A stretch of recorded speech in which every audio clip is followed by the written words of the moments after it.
Alright guys, so I got a little better camera setup here so I can actually unbox things two-handed now. So this time I've got a full-size 360K drive for my IBM PC XT. I don't think this is actually brand new. I think it was refurbished by the guy at Computer Reset. At least that's what the guy at Computer Reset when I got this told me, because one of the guys there was helping me out a lot, so that was pretty cool of him. He pointed me and handed me this and said, here, you'll want this because you've got an open slot in the PC XT you picked up. So yeah, here we go. I'm gonna go ahead and unbox this for probably the first time in quite a few years. It looks like this was inventoried in 1997, so we're at year 23 now for this. So let's see. Ooh, man, this is really stuck. Oh, I see. It's actually got tape. I don't know where my knife is. Oh, there it is. All right, so we're going to actually cut the tape. There we go. Much easier.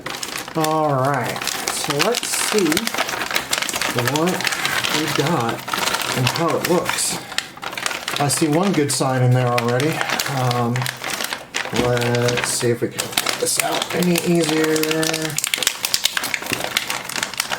Well, this is only slightly better than my last unboxing video. At least I'm not moving the camera around and I'm trying not to bump the tripod too much. Oh, no. You're just gonna be tough, aren't you? Can I do it this way? There we go. Jiggle it out. There we go. Alright, so this thing really looks clean, and the best part is it's still got the head protector in there. So, wow, that thing looks brand freaking new. That's awesome. So we've got a full-size 360K floppy drive, single-sided. So that's pretty awesome. It looks, honestly, it looks really clean. There's no dust anywhere on this thing, so it either was new when they inventoried it and packaged it up, which I think might be the case. Let's see, it's a Tandon Corporation, made in Singapore. Build date June 18th, 1984. So damn, it's pretty old. Yeah. So that's pretty awesome. Alright, well, let's go ahead. We're going to go and plug it in and see how it works. I'm pretty excited because that'll basically complete my PC XT. So, yeah, that's pretty awesome. That thing is clean. I don't think I'm going to need to clean it at all. Might need to take this top off and lubricate it a little bit. But we'll see when I plug it in and turn it on kind of how it sounds, if it sounds like it's grinding or anything. The other drive in there sounded pretty good, so I don't know if I'm going to need to really clean or lube either one of them, which is exciting because I hate doing that. That sucks. But yeah, we'll go ahead and plug it in and see how it turns out. Alright, so I've got the full-size floppy drive. It's going to hopefully slide right in there. Damn, she's looking fine now. This can go away. You know what? Actually, this is gonna have to plug in underneath there. So we got, there's a power. And then, alright, let's see, because this is already set to the primary drive, I believe. Because it's got the twist in the cable, because this is the drive that it will boot off of when I use the DOS boot disk, so hopefully this will reach over here if this is slid all the way in, and it will not. Alright, so we're going to have to swap these drives. I'm really hoping that they're both 360K drives, because that means that the DOS disk that I already have is a 360K disk, and the power supply is in the way. Oh, that's annoying. That is so annoying, because that means I'm going to have to take out all of these three cards to get at the screws, because the screws are over here on the side and very, very stuck in there. and I don't have a screwdriver that's short enough. And if this cable ain't gonna reach, then yeah, because it's got to go, the notch is there, the notch is there, so it's got to flip over. And this isn't gonna work. Not even. Oh, alright, well this is good enough to test it. So that's definitely good news. I don't like that normally, to put that kind of stress on that cable and leave it in there like that, but just for testing purposes it should be alright.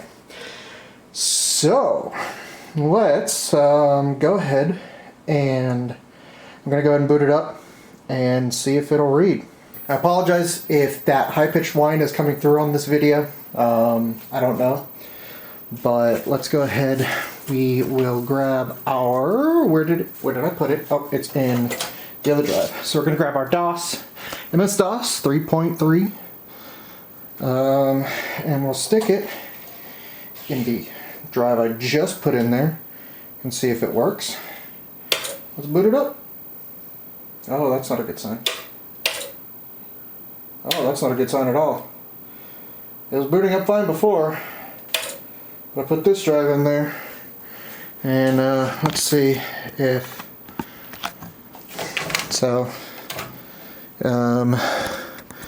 If we focus and zoom out a little bit on this fan, you will unfortunately be able to see and maybe even hear the problem. You get a couple clicks and then the fan stops spinning. We're plugged in well enough. Well, that was impressive. Okay. So it looks like we had a capacitor blow. That was a little scary. All right, I shouldn't have pressed my luck. Well, first off, ow. Second off, that really smells. Damn, I really hope I didn't just fry this whole computer, because this thing was working really, really well. Let's unplug this, and we will cross our fingers that it'll still boot.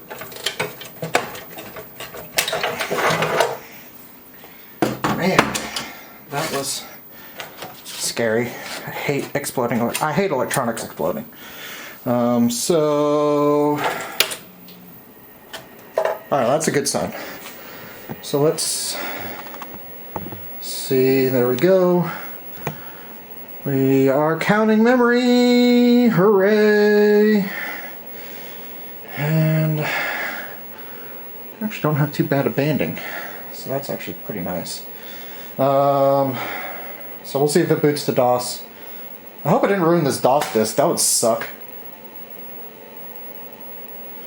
But we'll find out here pretty shortly, because full 640K on this baby, and it takes a while for that poor 8086 and 8087 Mathco Pro to check it all. Wow. So yeah, looking at this, it looks like one of the capacitors let go, one of the main capacitors. Let's see, so we're reading, that's a good sign, it didn't immediately go to basic. Come on, please, please, please don't have ruined that disk. Alright, awesome. That's fine. Alright, DOS Basic 3.30, let's do just a quick check. W. Helps if I type in right. W. Okay, good. It looks like everything's reading right. So good. Well, might have ruined the drive, which kind of sucks. Hopefully I can just replace that cap on there. That's kind of what I'm hoping. And yeah. So at least I got one working drive. And alright, well that's going to be it for this video. Well, it'll be it. Let's see if it'll focus. So that capacitor right there, it's not going to want to focus that close. That capacitor right by my thumb, that's the one that blew up. So I'll take a look at this board again. Hopefully that was the only bad part on there. I didn't really test this out at all. I just kind of plugged it in and hoped and prayed, and that apparently wasn't a good thing. So yeah, that was fun.